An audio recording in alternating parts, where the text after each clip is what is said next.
Y'all see that free labor? Free Alabama movement still on the job. Profiling free labor in Alabama Department of Corrections.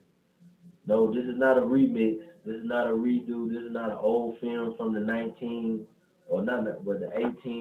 1700s. This is 2013 inside Alabama Department of Corrections. You see a free labor man out there with a backhoe. We don't know what his circumstances and conditions are, why he has to work this job for free. The only thing we know is that he's not being compensated for his labor. And Free Alabama Movement, we contend that this is a violation of this man's human and civil rights.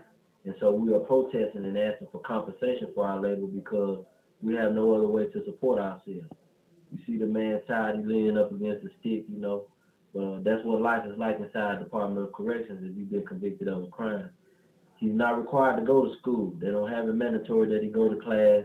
He might not have a GED. He might not have a skill of trade. And it's not mandatory that he go to work. It's not mandatory that he go to school. It's not mandatory that he get an education, a skill of trade to prepare himself so that when he go back to the street, you know, he no longer has to turn to crime for survival. But it's mandatory for him to get up and go to work every day. He has to report into that job. If he don't go to work, he could be wrote a disciplinary. He could lose his privileges. He could lose canteen. He could lose visits with his family. He could lose phone calls and everything simply because he may have been sick.